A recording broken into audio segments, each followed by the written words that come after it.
हो क्या रहा है वहां? ये क्या दिया है राजकुमारी ने?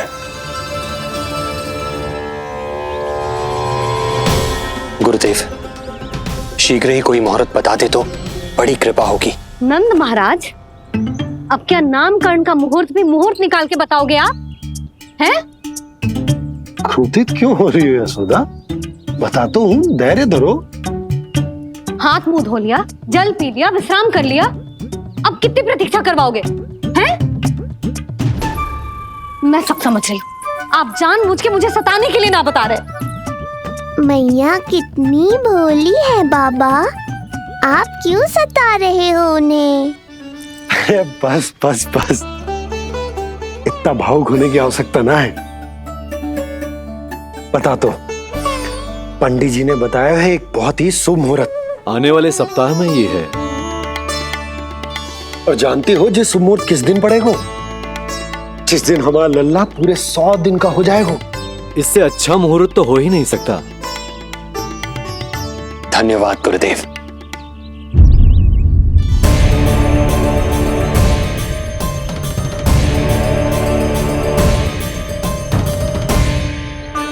क्या हुआ गुरुदेव?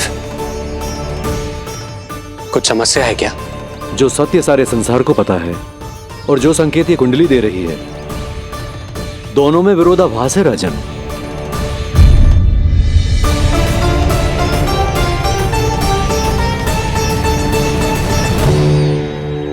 मैंने कहा ना राजन, उसकी चिंता करने की आवश्यकता नहीं है। ये कुंडली मुझसे कह रही है कि आपके भाग्य में केवल पुत्र थे। आपके भाग्य में केवल पुत्र थे, तो पुत्री कैसे हुई? इस कुंडली के अनुसार आपकी दोनों पत्नियों के एक एक पुत्र जीवित हैं।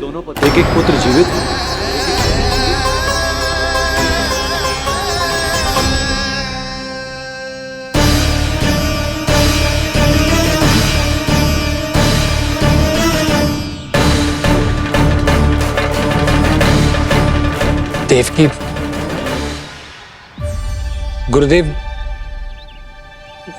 गुरुदेव मैं कुछ कैसे? कहने की आवश्यकता नहीं है राजन, मैं जानता हूं मेरे प्रश्नों के उत्तर कहां मिलेंगे। अरे कौन से प्रश्न और कैसे उत्तर?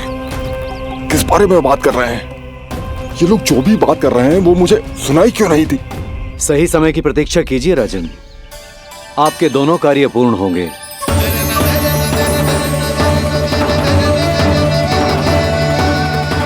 अब आप निश्चिंत होकर जाइए और प्रसन्नता मनाने की तैयारी कीजिए। आपका बहुत बहुत धन्यवाद गुरुदेव। प्रणाम।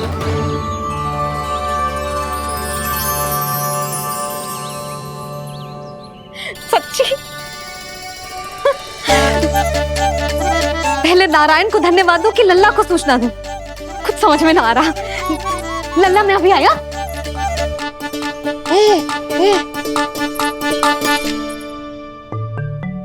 आपका बहुत बहुत धन्यवाद नारायण। अब शीघ्र ही मेरे लल्ला और उसके दाऊ को उनके नाम मिल जाएंगे, वो नाम जिससे वे पूरे संसार में पहचाने जाएंगे। अब लल्ला को बताती हूँ। लल्ला, तू जैसे ही 100 दिवस का हो जाएगा, तेरा और तेरे दाऊ का नामकरण हो जाएगा। हाँ हाँ, किंतु आपने तो बताओगी ना, हम इन दोनों को मिलवा कब सकते हैं? क्या देख रहे हो, बताओ तो। यशोदा, पंडित जी ने कही कि दोनों भाइयों को मिलवाने के लिए कोई मुहूर्त की आवश्यकता ना है, तो हम चाहें तो इन्हें आज भी मिलवा सकते हैं। लल्ला सुनो तूने, तू आज ही अपने दाऊ से मिल सकता है। मैं अभी सारी तैयारियां करती हूँ। भव्य मिलन होगा गोकुल में, भव्य मिलन। कुंडली के अनुसार इन दोनों के 8 पुत्रों में से 2 जीवित बचे हैं। पहला तो रोहिणी पुत्र है, पर दूसरा कौन है? और वो कन्या कौन थी जिसे कंस ने मारा था? वासुदेव की कुंडली में अभी तक पुत्री योग बना ही नहीं है।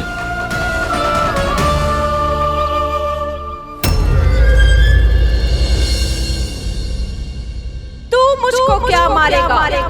अपनी आयु संभाल, काल तेरा अवतरित करे, रूप है उसका उपाल।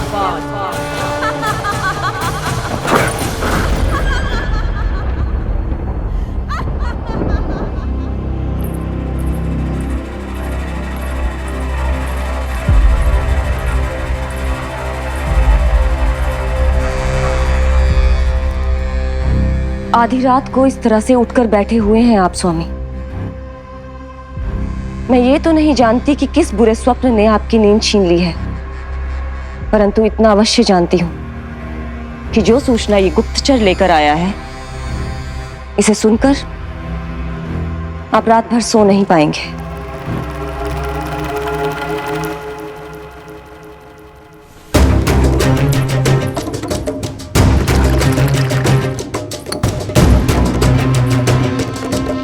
क्या सूचना है? महाराज, उत्कच मारा गया, उत्कच मारा गया, उत्कच मारा गया।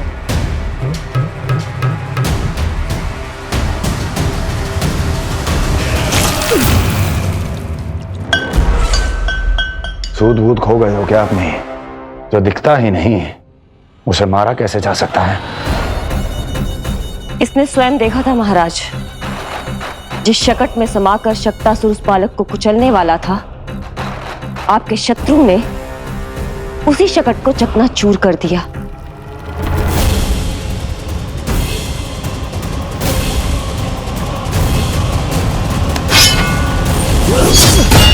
महाराज क्षमा। लगता है आपके सैनिक और तलवार दोनों की धार कुंद पड़ गई है महाराज।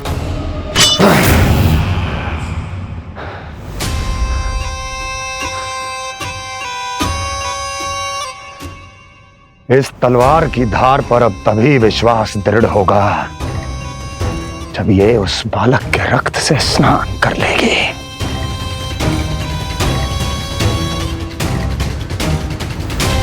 और कैसे? कैसे?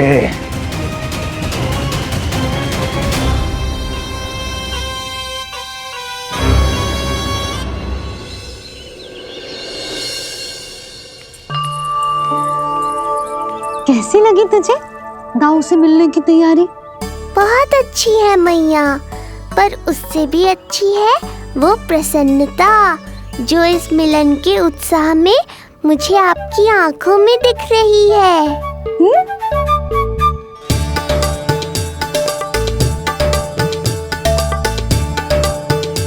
यशोदा, तुमने तो दो भाइयों के मिलन को भी त्योहार बना दिया। हाँ तो जे किसी त्योहार से कम थोड़ी ना है। जे शुभ दिन दोनों भाई के मिलन को पूरा गांव देखेगो। तो फिर अब बड़ी मैया को बुलाओ ना मैया। यशोदा जी, रोहिणी जीजी इतनी प्रतीक्षा क्यों करवा रही है? इतने दिवस से छुपा के रखे हो लल्ला को, अब तो शीघ्रता करनी चाहिए ना, है ना भाभी? प्रतीक्षा अवश्य की है, किंतु फल भी तो मीठा मिलेगा। आती होंगी रोहिणी जीजी।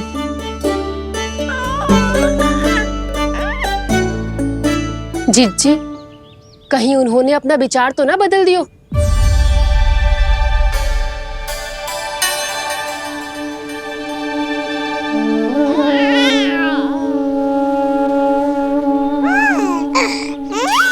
कितनी शीघ्र चिंतित हो जाते हो आप सब।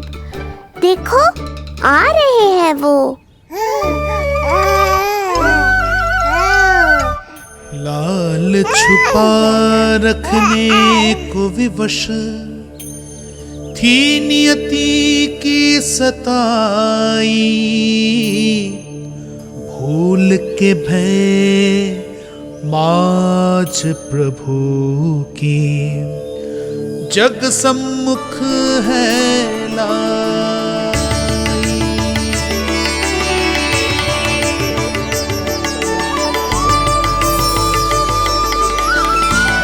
देखो तो कितनी मधुर मुस्कान है। और आंखें कैसी गंभीर और गहरी है। अरे अरे, ये तो हमारी नीलमणि की तरह सुंदर भी है।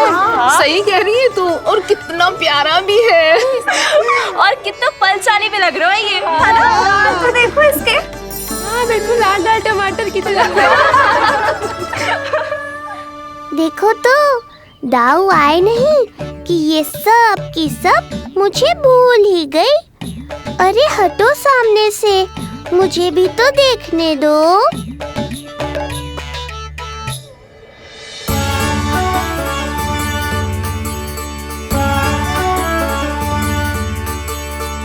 मैया सहायता करो ना।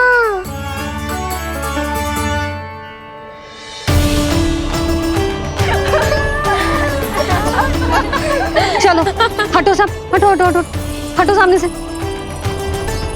चलो दोनों भाइयों को एक दूसरे से मिलने तो दो।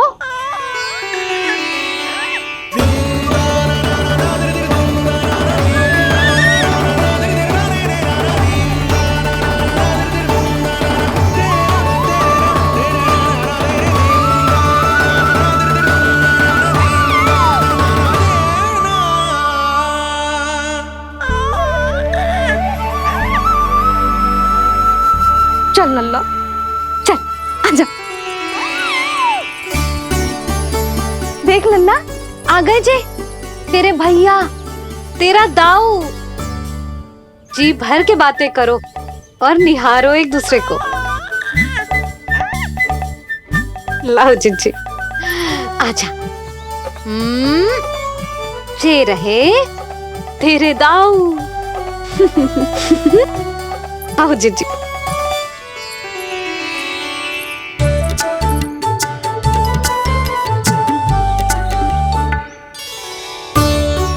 स्वागत है दाऊ। कितनी प्रतीक्षा के बाद अब जाकर आपसे भेंट हुई है।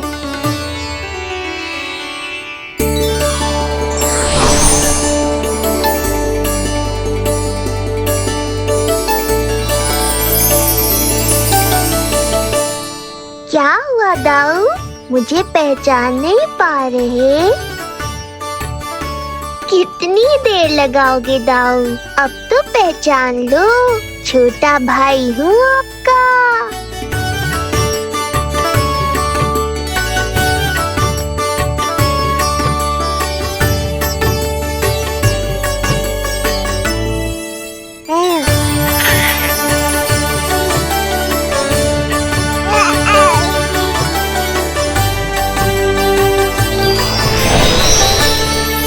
देख प्रभु को भक्त शेष की आंखें है भर आई, भावुक हरि भी निहारे की अब मिलन की बेल आई।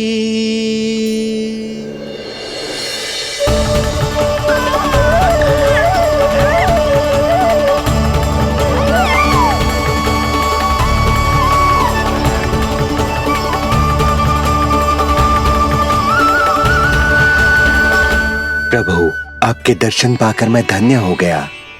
प्रभु नहीं, छोटा भाई पुकारो शेष। ये कैसे संभव है? आप नारायण हैं, मेरे प्रभु। ये जानते हुए भी मैं आपसे बड़ा कैसे बन सकता हूँ? हर दुविधा की तरह इसका भी समाधान है शेष। अब तो हम एक दूसरे से मिल भी चुके हैं। पृथ्वी पर हमारा सूत्र जुड़ चुका है, इसलिए समय के साथ तुम ये भूल जाओगे कि तुम्हारा ये भाई मेरा ही अवतार है। ये क्या कह रहे हैं प्रभु? वही जो आवश्यक है, नहीं तो तुम नीलमणि के बड़े भाई होने का कर्तव्य कैसे निभाओगे? कैसे डांटोगे मुझे?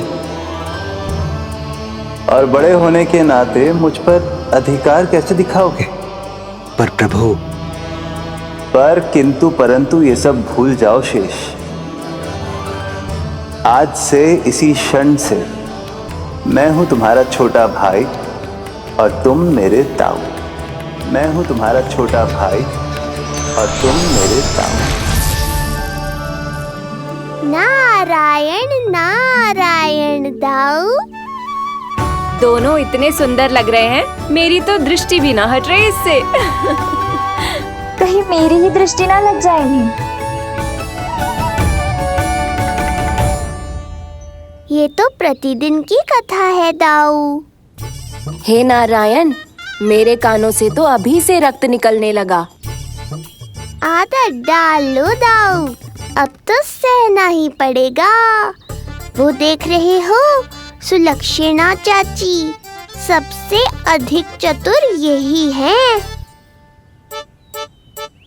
केवल अधिक चतुर ही नहीं नीलमणि, बहुत अधिक सयानी भी है ये। बिल्कुल सही पहचाना दाऊ, पर आप चिंता मत करो, मैं हूँ ना, मैं संभाल लूंगा इन सबको।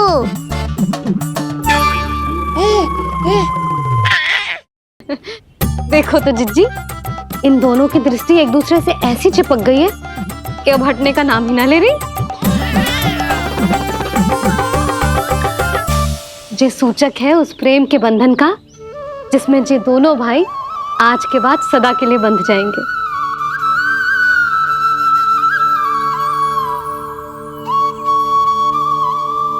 मुझसे भूल हो गई यशोदा, मैंने इन दोनों को पहले ही मिलवा देना चाहिए था।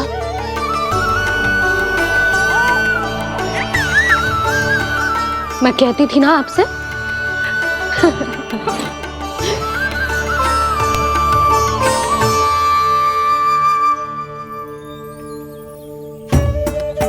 आई मैं।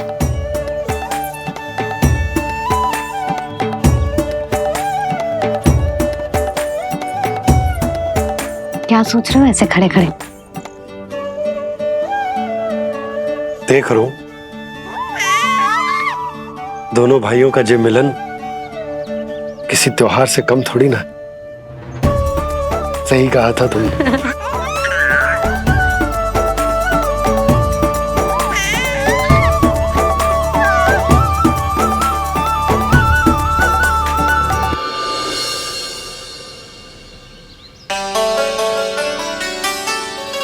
सुना ना तूने जो गोपिया क्या कह रही थी कि नीलमणि का दाऊ कितना बलशाली है। इसका तो यही अर्थ हुआ ना कि नीलमणि अपने दाऊ जितना बलशाली ना है।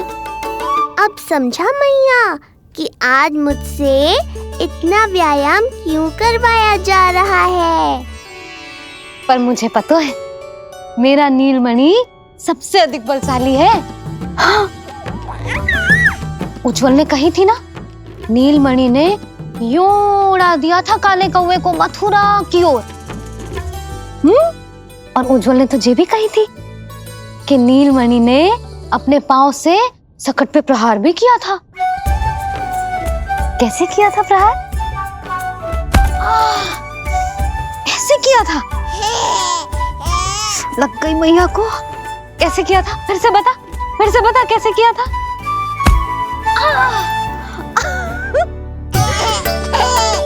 मेरे लल्ला में कितना बल है। मैया को ही धकेल दियो पीछे। अच्छा ही है कि आप उज्जवल के कहे को गंभीरता से नहीं ले रही, नहीं तो आपका ये रूप मैं कैसे देख पाता मैया। फिर से बता कैसे मारा था, कैसे मारा था?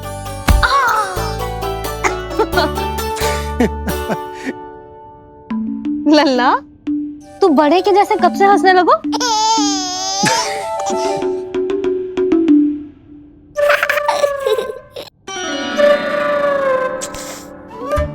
आप यहाँ क्या कर रहे हो? छुप छुप के मैया और लल्ला को खेलते हुए देखने के अतिरिक्त और कोई कार्य ना है आपके पास?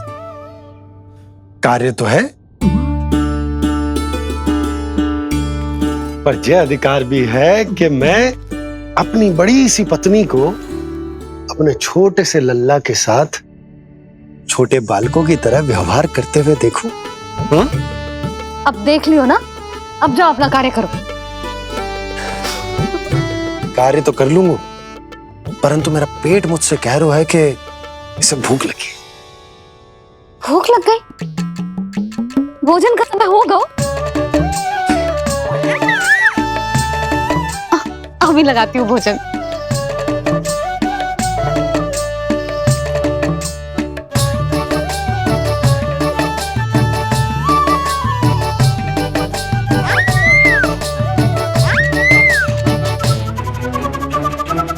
क्या हुआ लल्ला, इतना उतावला क्यों हो रहा है तू? तुझे भी भूख लगी आई है क्या? सच्ची में भूख लगी आई है कि मंद मंद मुस्कुरा के मैया को बांधना चाहता है? तनिक रुक जा, तेरे बाबा को भोजन परोस के यूं गई और यूं आई। मेरा अच्छा लल्ला। आई।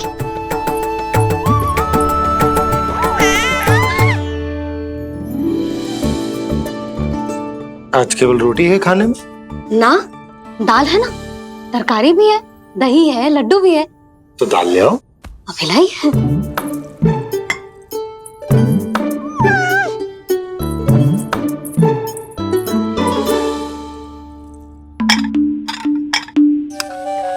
अवश्य भूख ही लगी होगी उसे।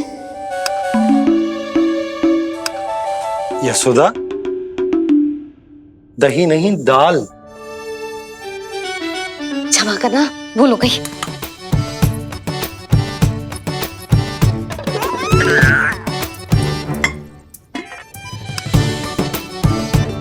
यशोदा, दाल दाल।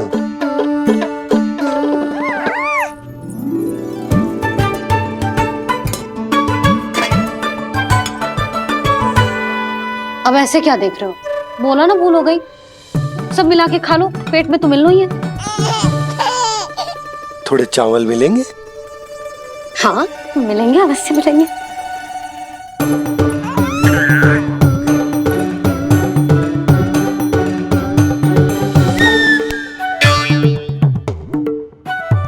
लड्डू नहीं, चावल।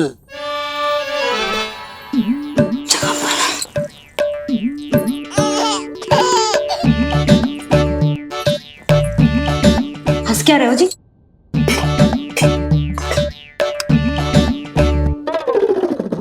आज व्यायाम भी बहुत कस के करवाओ था मैंने, कहीं अधिक भूख तो ना लगी होगी। सच्ची है यशोदा, बिल्कुल ना बदले तुम। पहले रामू की चिंता में व्याकुल रहती थी और अब हम नीलमणि में तुम्हारा मन लगा रहता। हाँ तो लल्ला भूखा हो और मैया का मन व्याकुल भी ना हो, ऐसा हो सकता है भला? अरे तो दूध पिला दो ना उसको।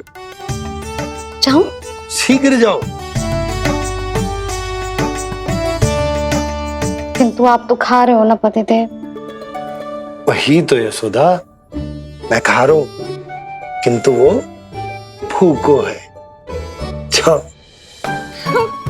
ठीक है। यहाँ थी तो लल्ला की भूख के लिए चिंतित थी, अब वहां जाएगी तो पक्का मेरे भोजन के बारे में चिंता करेगी। कहीं आधी ही भूख में ना उठ जाए तेरे बाबा, उन्हें कुछ और चाहिए होगा तो? सही कहा था बाबा ने, वहाँ मेरी चिंता थी, यहाँ बाबा की चिंता है। सच्ची मैया, अनोखी हो आप।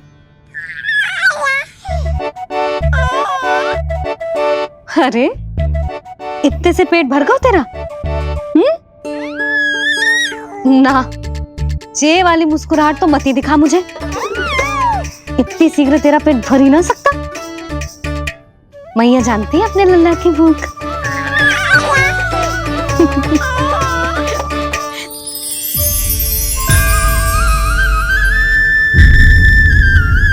ये क्या है लल्ला? ये क्या था तेरे मुंह में? दिखा दिखा।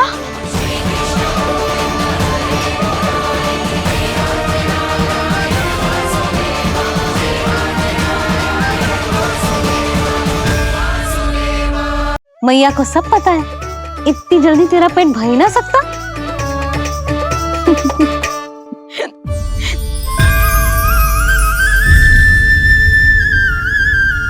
क्या है? लल्ला, ये क्या था तेरे मुंह में, दिखा। ओहो, मैं तो भूल ही गया था कि मेरे भीतर ही तो सारी सृष्टि समाई हुई है। मैया ने उसकी झलक देख ली, अब क्या होगा? क्या हुआ यशोदा? सुनो जी, हमारे लल्ला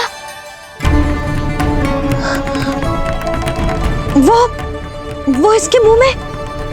क्या? भूल जाओ ना मैया, कुछ नहीं था मेरे मुंह में।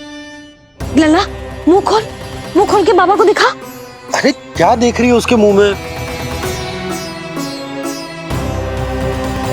अवश्य ही मेरा दृष्टि भ्रम होगा, किंतु ऐसा भ्रम।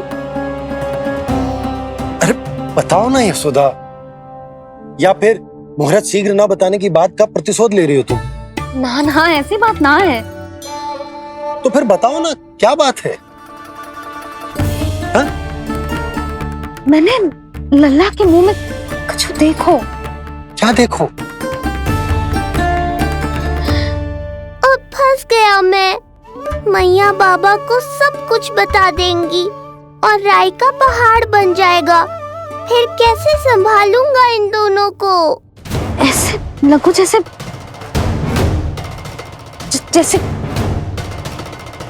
पूरा का पूरा ब्रह्मांड।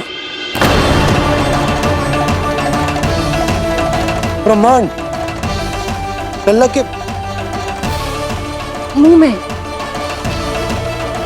अच्छा, तुम मेरा मुंह देखो। हाँ।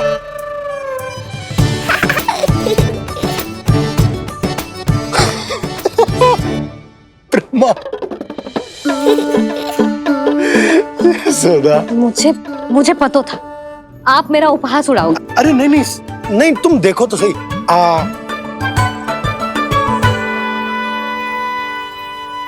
ब्रह्मांड ना सही, गोकुल तो दिखना चाहिए। अरे गोकुल को राजा हूं मैं, है कि ना? है? देखो, अरे देखो। धन्यवाद बाबा, आपने इस बात को गंभीरता से नहीं लिया, इसलिए अब मैया भी नहीं लेंगी। आज तो बचा लिया आपने। आज के बाद ना आपको कुछ बताऊंगी ही ना। आप जाओ, नामकरण उत्सव की तैयारी करो। और हाँ, इस बार भी उत्सव छोटा ही करना है, जो तो मत ही बोलना आप। हाँ। अब इसे कैसे समझाऊं कि हम कोई भी उत्सव बड़ा ना कर सकते? व्यर्थ ही कंस की दृष्टि पड़ जाएगी हम पर।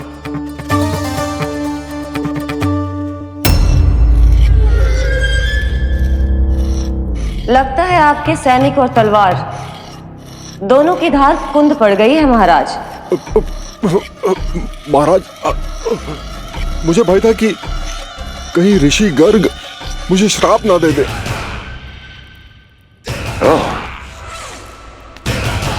तो श्राप से भयभीत हो गए दुर्जन, किंतु कंस तो कोई श्राप नहीं देता,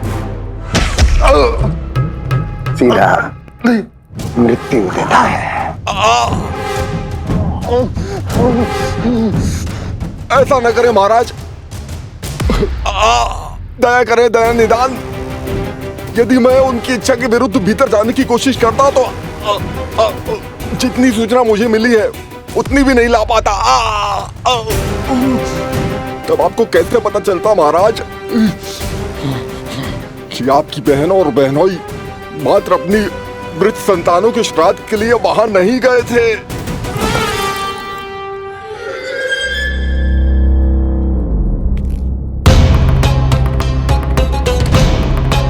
आगे बोलो।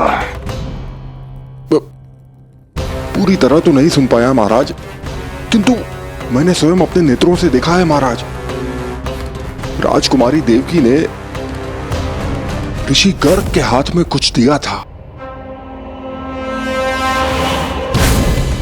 ये सत्य है महाराज, और ऋषि गर्ग ने उन दोनों को वचन भी दिया था।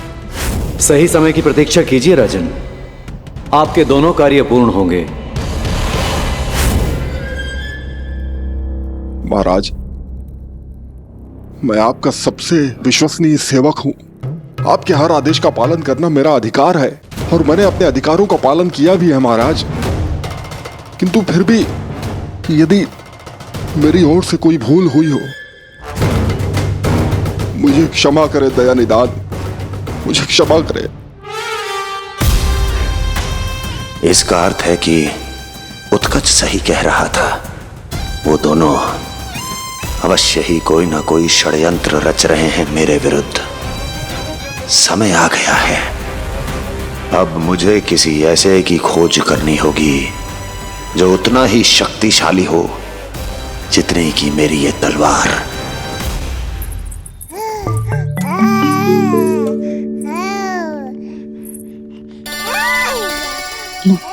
अभी से पुकारने लगो जी, अभी तो आई हो रसोई में।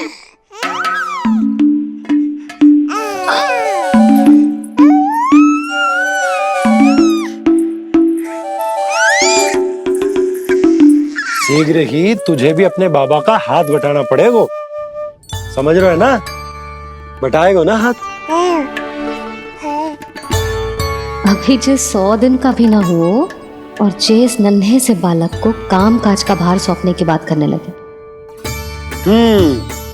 काम का नाम सुनते ही मुख से स्वर ना निकल रहे तेरे। अभी तो बड़ा ऊ कर रहा था। बता, हाथ बटाएगो के ना? अरे बता ना।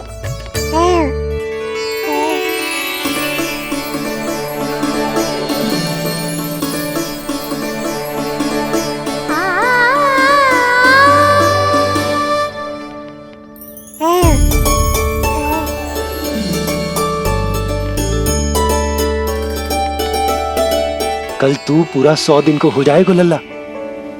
पंडित जी आएंगे, तुझे नया नाम मिलेगा। देखो तो मन में तो इनके भी कितना उत्साह भरो है, बस दृष्टि में मैं ही आती हूँ। और कल तुझे वो नाम मिलेगा लल्ला जिससे पूरा संसार तुझे पहचानेगा।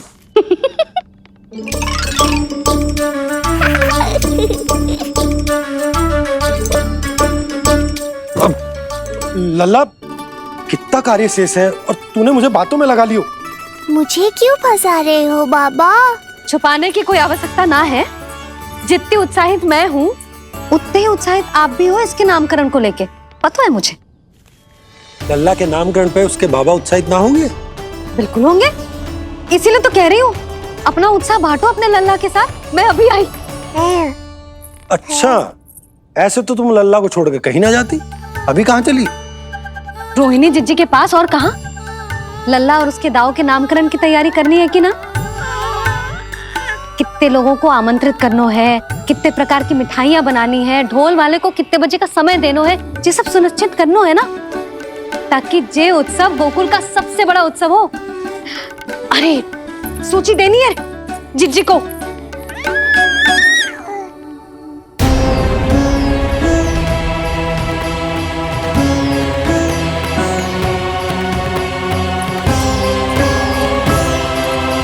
सबकी कोई आवश्यकता ना है। आवश्यकता ना है मतलब? कहना क्या चाहते हो आप? मैं ये कहना चाहता हूं कि यशोदा, सत्य तो ये है कि हमें दुख में ना अत्यधिक दुखी होना चाहिए और ना सुख में अत्यधिक उत्साहित। प्रसन्नता कितनी भी क्यों ना, हमें उत्सव संयम से ही मनाना चाहिए।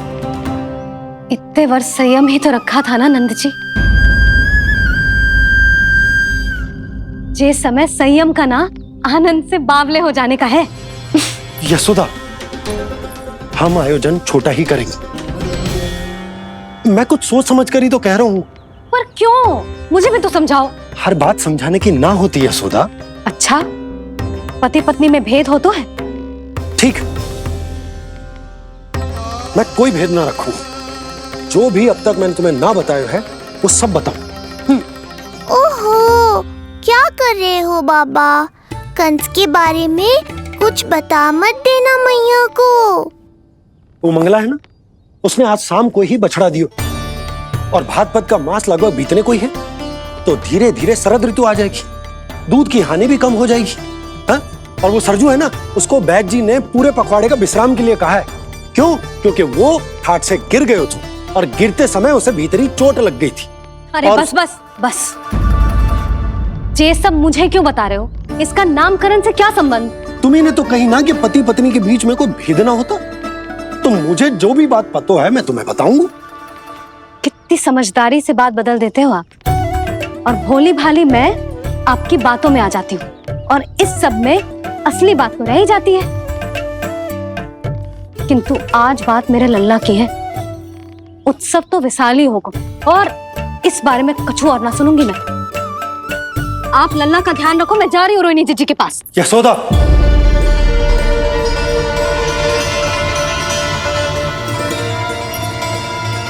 बात केवल सुनने की ही ना होती, उसे समझना भी पड़ता है।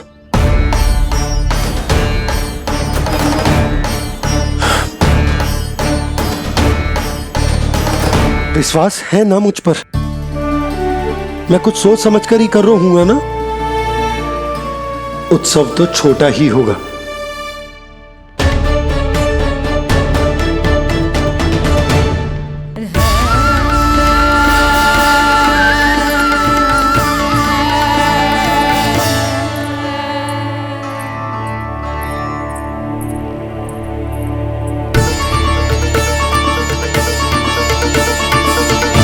क्षमा करना लल्ला, तेरी मैया को डांटना पड़ गया। आपको मेरी सुरक्षा की चिंता है बाबा, समझता हूँ मैं, इसलिए आपने ये निर्णय लिया है। समझ में नहीं आता, कब कौन सा निर्णय क्यों लेते हैं आप? यदि कंस को समझना इतना आसान होता तो कंस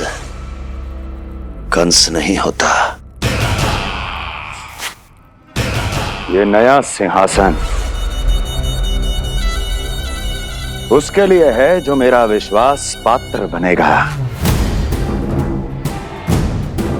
मेरे दाहिने हाथ की तरह मेरे मन के सबसे निकट होगा वो। मंत्री परिषद में विशेष स्थान की प्राप्ति होगी। मेरे बाद पूरे राज्य के लिए उसी का वचन होगा। शासन। किंतु ये अधिकार केवल उसे प्राप्त होगा जो मेरी परीक्षा में उत्तीर्ण होगा। मेरा सबसे महत्वपूर्ण कार्य करेगा वो। इसलिए जाओ, कह दो सभी बाहुबलियों को, महाबलियों को, दैत्यों को, दानवों को, प्रेतों को, पिशाचों को, सभी को यह सूचना दे दो। ना ना ना ना, सूचना नहीं, चुनौती दो कि यदि साहस है तो आए, मेरी परीक्षा में उत्तीर्ण हो और इस सिंहासन पर बैठने का अधिकार प्राप्त कर ले। जाओ। और हां,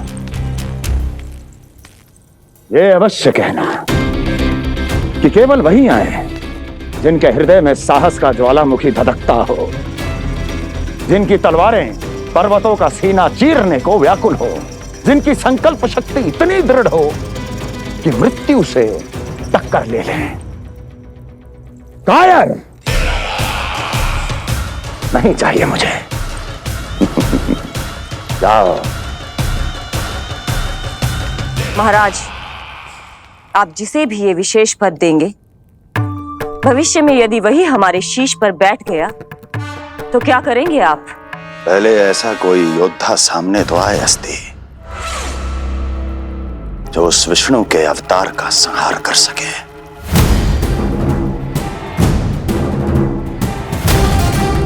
और जहां तक प्रश्न है हमारे शीश पर बैठने का,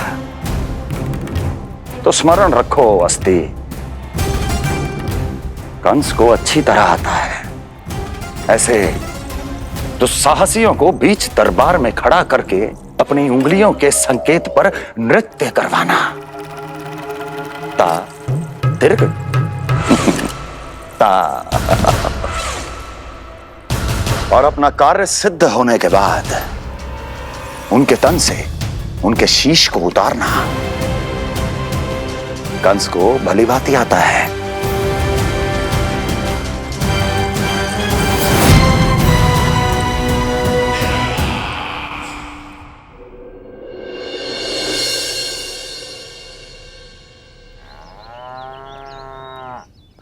पूरे 100 दिन का होगा हुआ तो लल्ला, कम से कम 100 व्यक्ति तो आने चाहिए थे ना तेरे और तेरे दाऊ के नामकरण में। हाँ, अब तुम मुस्कुरा क्या रहो है? तू ही बता, जे भवन देख के लग रहा है कि यहाँ कोई उत्सव है? बिना अतिथियों के कैसा उत्सव और कैसा आनंद, तू ही बता। और मैं करूं भी तो क्या? पता है लल्ला, मुझे तो लग रहा है तेरे बाबा ना कंजूस होगा है। नहीं तो भला और क्या समस्या हो सकती है उन्हें बड़े आयोजन से? अरे गोकुल के राजा का लल्ला है तू, राजकुमार। यदि तेरा आयोजन बड़ा ना होगो तो भला किसका होगो?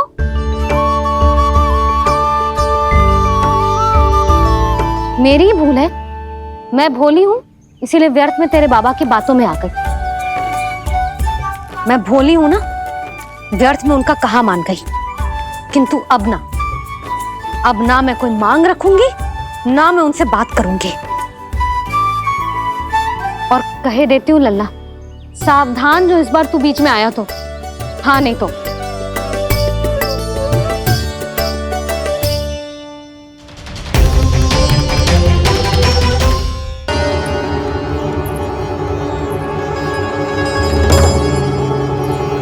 क्या होगा? हाँ, सब ठीक तो है ना? आप इतनी चिंता में क्यों हो जी? कुछ बुरी सूचना तो ना मिली? अब जे मत कहना कि जे भी मुझसे छुपाना पड़ेगा। जो भी है मुझे बताओ। पंडित सदानंद जी महाराज वो नामकरण के लिए ना आ सकी। उनकी बिटिया के पांव भारी, उसे लिवाने वो समझाने गए। ये तो शुभ समाचार है।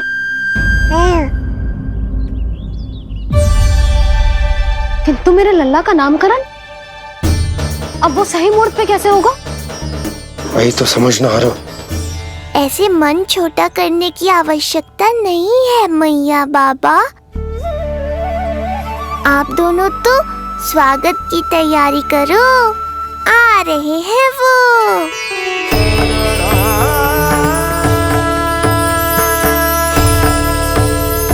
लो, आ गए वो जिनकी मुझे प्रतीक्षा थी। आप दोनों व्यर्थ ही चिंता कर रहे थे।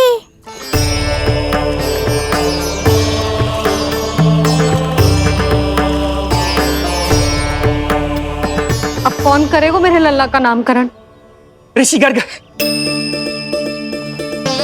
नंदराज, रानी भाभी, महान ऋषि गर्ग हमारे गांव में पधारे हैं।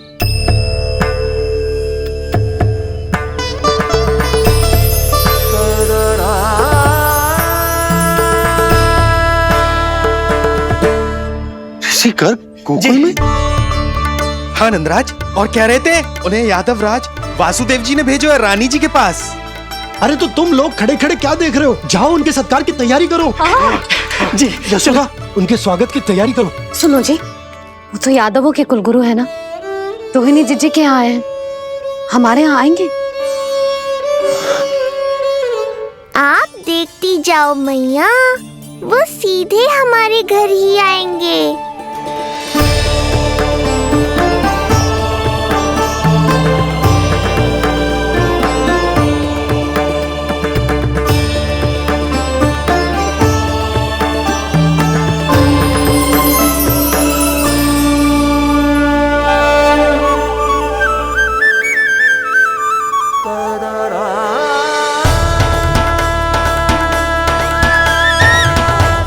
ये क्या हो रहा है मुझे?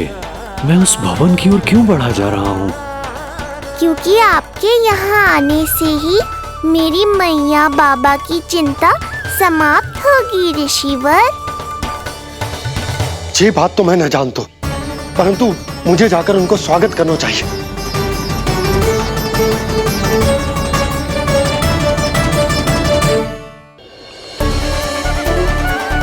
गुरुदेव,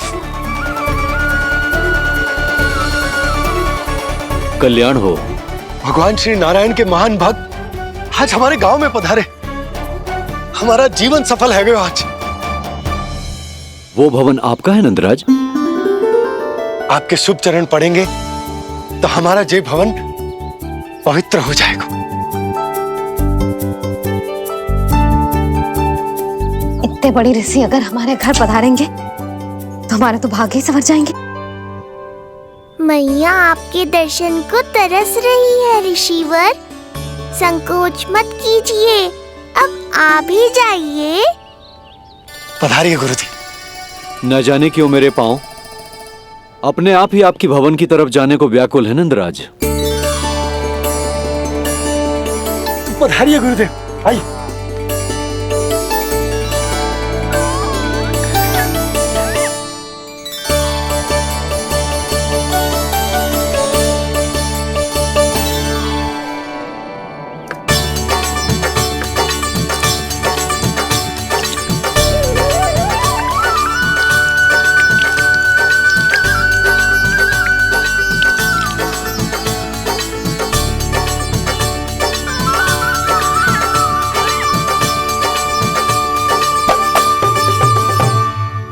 कल्याण हो। पधारिए।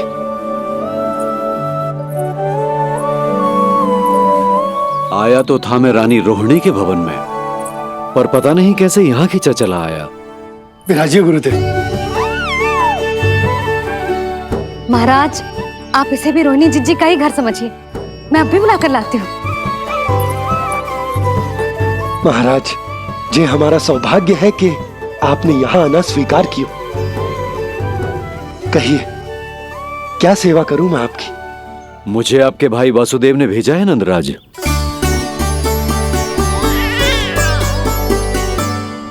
प्रणाम गुरुदेव। स्वामी जी ने आपसे इतनी दूर आने का आग्रह किया है, अवश्य ही कोई बड़ा कारण होगा। कारण तो है, आपके पुत्र का नामकरण करने आया हूं मैं यहाँ।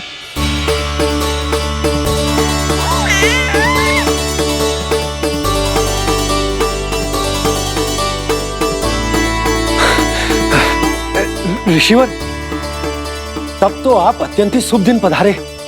आज का ही मुहूर्त निकलो है भाभी के लल्ला और हमारे लल्ला के नामकरण के लिए।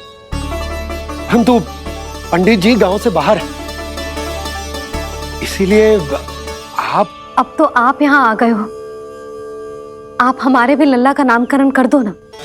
पुत्री, ये क्या कह रही हो तुम?